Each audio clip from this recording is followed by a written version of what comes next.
Sekarang Selamat malam. Pak Rizal Ramli bagaimana melihatnya?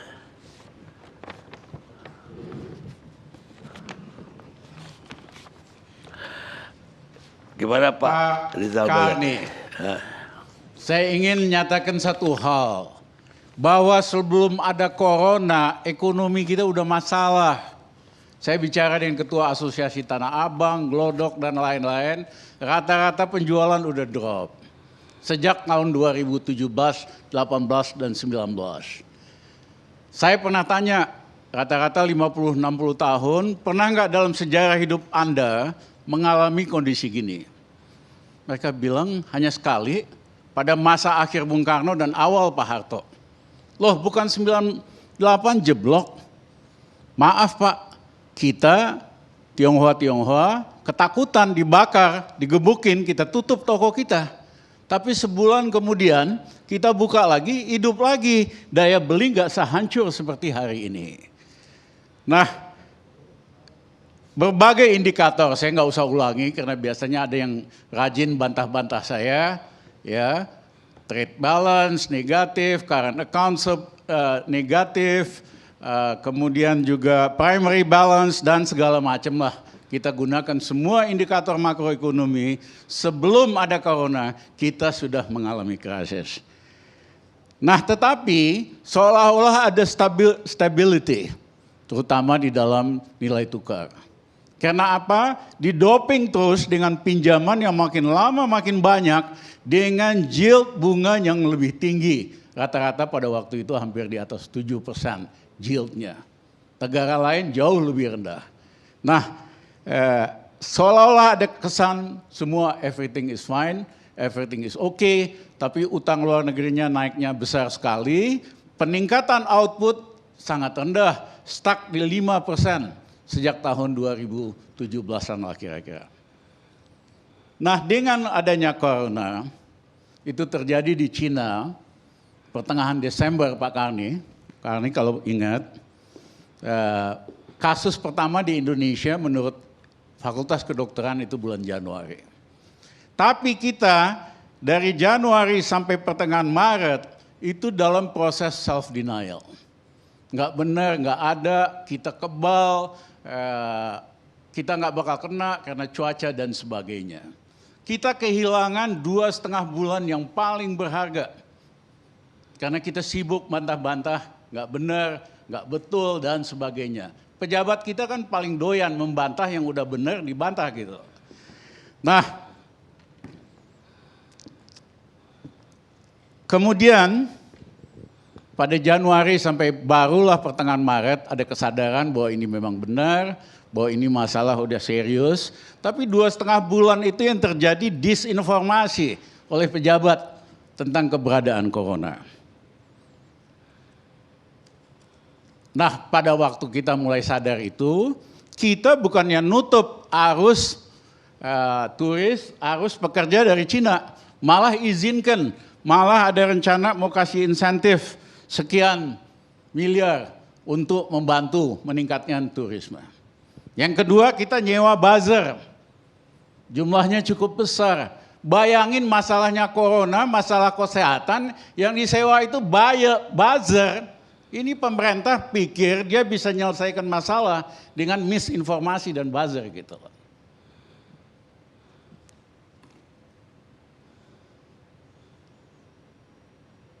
Ada juga pejabat yang tadinya super optimis kalau lihat pernyataannya. Ekonomi Indonesia bagus, makro bagus, stabil, begini, begitu. Tiba-tiba overnight, akhir Maret berubah menjadi super pesimis. Bahwa ekonomi Indonesia gara-gara corona, seolah-olah yang disalahkan hanya corona, bukan kebijakan sebelumnya yang super konservatif, yang ngawur, ya, dan tidak ada value added-nya, itu tiba-tiba menjadi super pesimis bahwa ekonomi Indonesia bakal anjlok minus 2%. Sebetulnya ini hanya alasan yang dicari-cari untuk menjustifikasi, memberikan alasan bahwa budget defisit bisa ditingkatkan dari minus 3% GDP ke 5% GDP.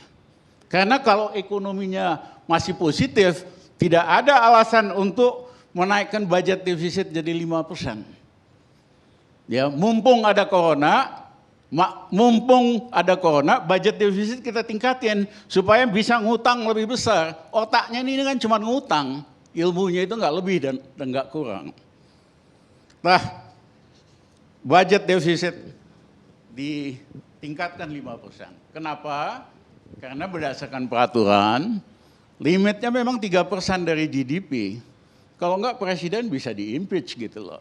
Jadi ini nyelamatin presiden juga supaya tidak di-impeach, supaya bisa jadi 5%. Saya sendiri, mohon maaf kalau teman-teman perhatikan ramalan saya di dalam bidang makroekonomi, di dalam bidang corporate, rata-rata tuh nyaris tepat.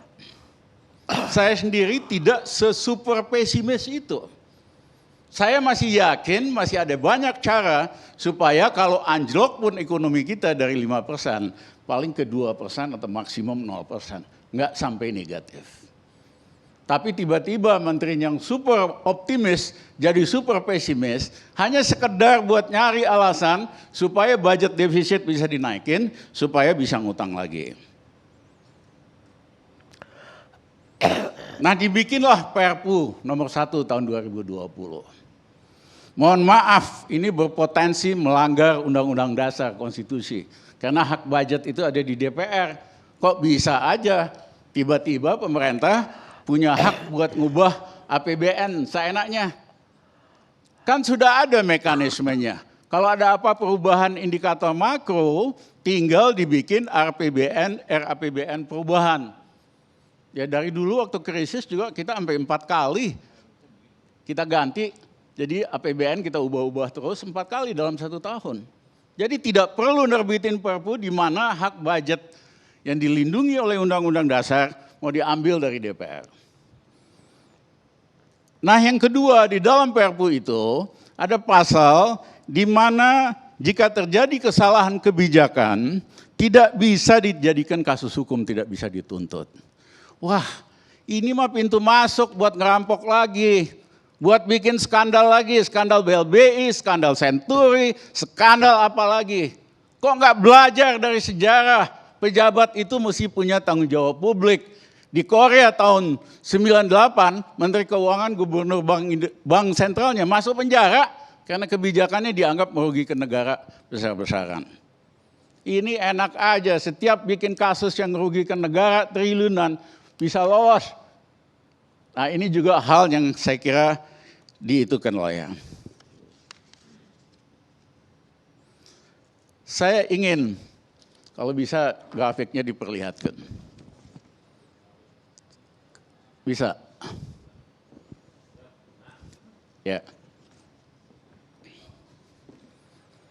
Kalau semuanya normal, ada corona, kita cepat responnya, mengambil langkah-langkah yang tepat, itu yang terjadi garis hijau.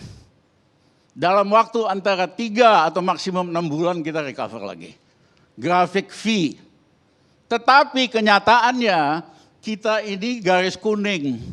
Mula-mula nolak, gak ada corona, gak mungkin dan sebagainya. Langkah-langkah yang diambil terlambat. Bayangin buat nyediain awal-awal krisis. Buat nyediakan 2.000 alat kesehatan buat dokter aja kagak bisa. Ya.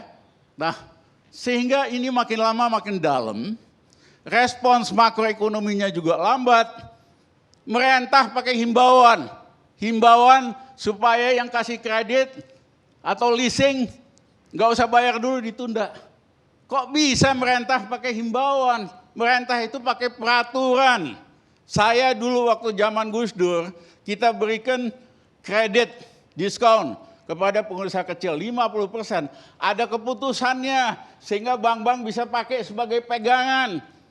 Ini presiden, ini nggak usah dibayar, itu nggak usah dah. Apa dasarnya? Banyak pengusaha motor yang pinjam motor datang ke leasing. Pak, keputusan presiden begini. Urus saja sana sama presiden, kita nggak mau kok. Merentah itu pakai keputusan, bukan himbauan. Nah, akibat model-model yang lambat ini, bisa-bisa recovery-nya 1 sampai 1,5 tahun. Nah, tapi persoalannya bangsa kita nggak tahan. 2 bulan aja nggak tahan. Apalagi kalau sampai 1 tahun.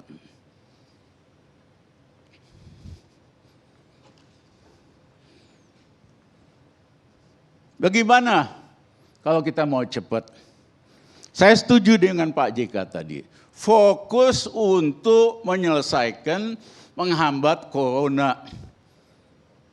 Ya, yang lain-lain itu secondary.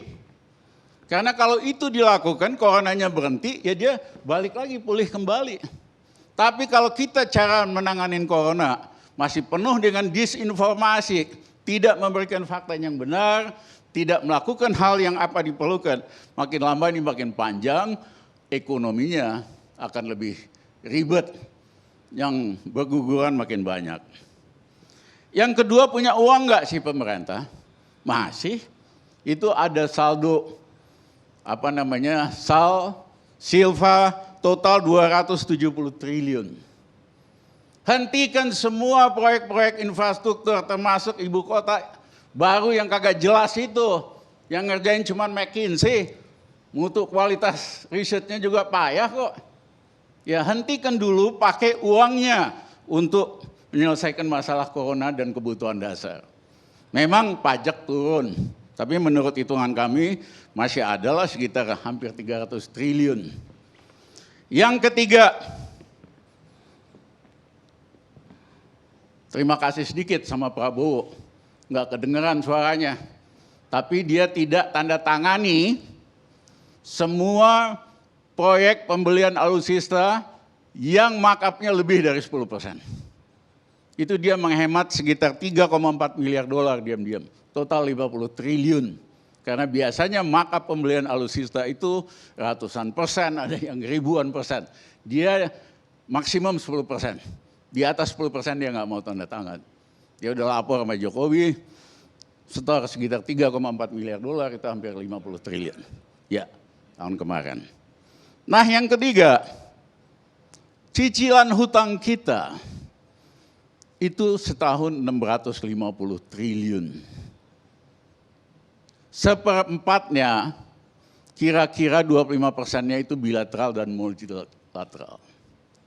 Kan banyak yang sok jago, ngaku hubungan internasionalnya hebat, kenal si ini, kenal si itu. Ini waktunya telepon kepala-kepala negara, kita delay dulu pembayaran ini 6 bulan. Nanti kita bayar lagi.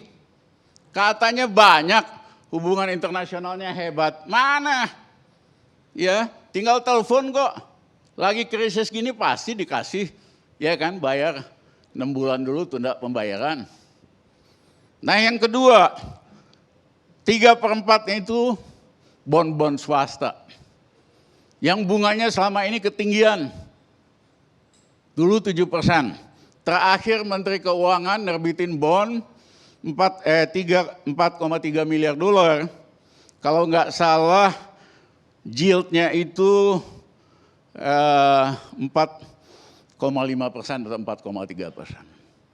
Saya mohon maaf, Presiden Duterte, Presiden Filipina yang ekonominya lebih gawat dari kita, lebih susah dari kita, nerbitin bond, yieldnya hanya 2%. Kita 2 kalinya lebih mahal. Canggih banget Duterte dibandingin katanya Menteri Keuangan terbalik. Nah, menurut saya ini waktunya kita swap bond-bond kita yang jangka pendek, yang bunganya kemahalan, mumpung bond yield di seluruh dunia negatif. Di Jepang negatif, di Eropa negatif, Amerika negatif. Ya, kita bisa tukar kasih yield misalnya 1%, 2%, strukturnya diperpanjang. Sehingga dari cicilan 1 tahun 650 triliun itu paling tidak kita bisa hemat 200 triliun. Jadi kalau kita total tadi silva, anggaran pembangunan yang dihentikan, penghematan dari debt dan sebagainya, ada sekitar 900 triliun. Ya. Nah, apa prioritasnya? 200 triliun kita fokus untuk nyelesain masalah corona ini. Tapi enggak seperti sekarang, APBD atau apalah. Ternyata saya dengar alat-alat kesehatan ribut di dalam karena masing-masing pejabat bawa pengusahanya. Saya nggak putus-putus. Di koran sih berasan udah mau import sekian gitu alatnya. Tapi di dalam ternyata masing-masing punya sponsornya sendiri. Bejat ini sistemnya. Ya. Harusnya kan cepat bertindak dan sebagainya. Saya kasih contoh lah, Sritek itu produsen tekstil, alat-alat pakaiannya NATO. Dan Amerika udah biasa bikin baju, APD, macam-macam. Tinggal minta Sritek bikin buat segini. Ya, dikasih 3% aja di atas kosnya dia udah happy tuh. Tapi kagak ada menteri yang telepon dia. Nah, saya berikan contoh dan lain-lain. Jadi 200 triliun kita spend untuk menyelesaikan masalah corona ini secepat mungkin. Karena kalau kita lakukan itu, nanti semua masalah yang lainnya ikutannya akan selesai. Sumbernya mati. Nah yang kedua 300 triliun kita pakai untuk bantu rakyat miskin dan pekerja harian. Di Jakarta ini penduduknya sekitar 26 juta. Seperempatnya itu pekerja harian, sekitar 6 juta. Ya kasihlah kebutuhan dasar. Tapi caranya jangan dikasih paket-paket, karena paketnya dia nggak perlu kok. Paket ini, paket itu ada 10 item. Yang dia perlu kan beras, yang dia perlu itu telur, ikan asin, minyak goreng.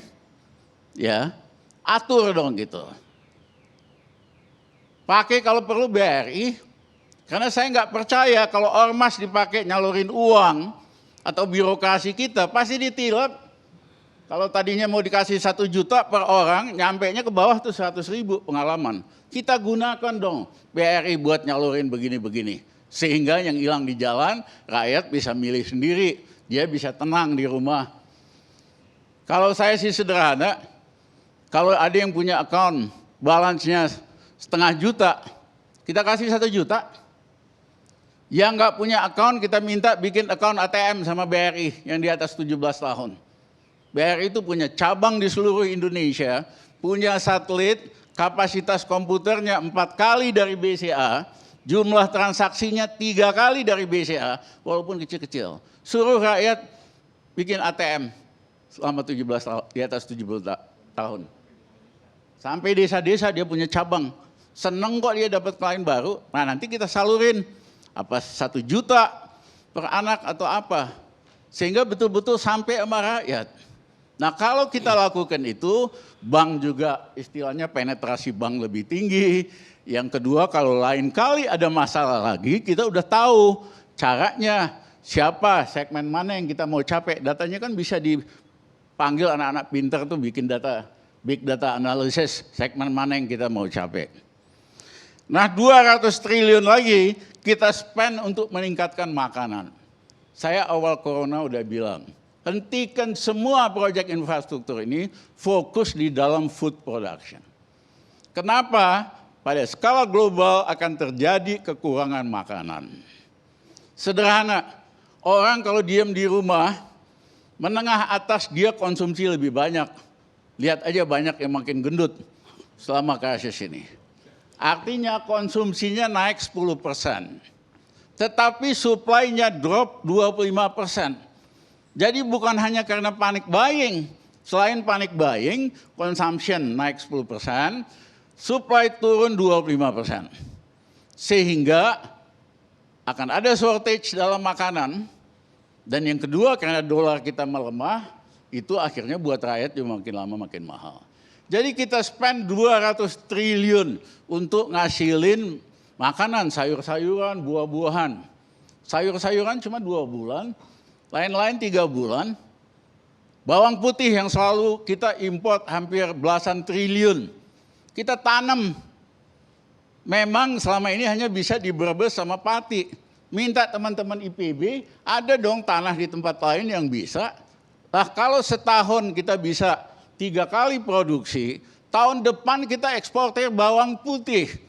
Jadi krisis ini kita gunakan sebagai kesempatan untuk memacu food production, termasuk beras dan lain-lainnya. Pilih aja 10 komoditi lah, jagung dan lain-lainnya.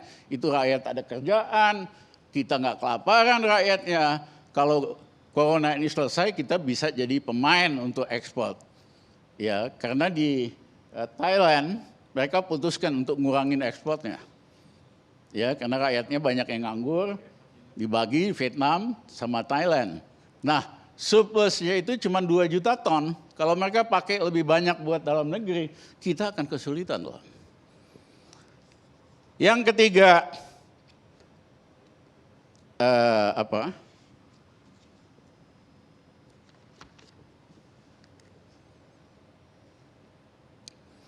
Yang ketiga, harus dipahami akibat krisis corona ini terjadi geopolitical shift, strategic geopolitical shift. Tadinya Cina itu pabrik dunia, semua multinasional punya pabrik di Cina. Mereka belajar setelah ini bahaya ternyata. Nggak boleh lagi kita sepenuhnya di Cina, kita harus keluar dari Cina secepat mungkin. Pemerintah Jepang, Perdana Menteri Abe, kasih insentif buat perusahaan Jepang buat keluar dari Cina. Tapi kemana mereka pergi? Ternyata mereka hanya mau pergi ke Vietnam, mereka hanya mau pergi ke India dan ke Meksiko. Indonesia nggak masuk. Padahal Pak Jokowi 6 tahun terakhir selalu bilang, come to Indonesia, invest to Indonesia. Nggak ada hasilnya, mohon maaf Pak Jokowi. Ya, karena you don't wrong the right strategy. Mak, kenapa mau masuk ke ekonomi yang 5%? India 7%, lain-lain 7%. Mereka ke sana dulu. Jadi pompa dulu ekonomi di dalam negeri ke 7%, otomatis nanti asing masuk kok. Dibalik logikanya. Nah, kita, para analis mengatakan, 3 negara ini akan jadi economic superpower dalam 10 tahun yang akan datang. Yaitu Vietnam, yaitu India, yaitu Meksiko. Menurut saya kalau kita canggih, kita cerdas, Indonesia bisa the 4th economic superpower dalam 10 tahun yang akan datang. Untuk itu kita jangan lagi jadi antek Cina. Ya, konstitusi kita jelas-jelas bebas aktif. Indonesia nggak boleh ikut blok Barat, blok Timur. Kita harus bebas aktif. Selama ini kan takut banget sama Cina. Dia nyeludupin orang terus dan sebagainya.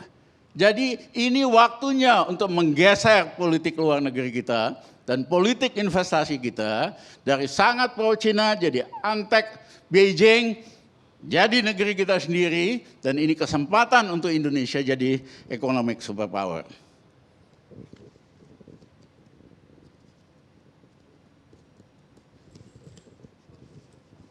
Maaf.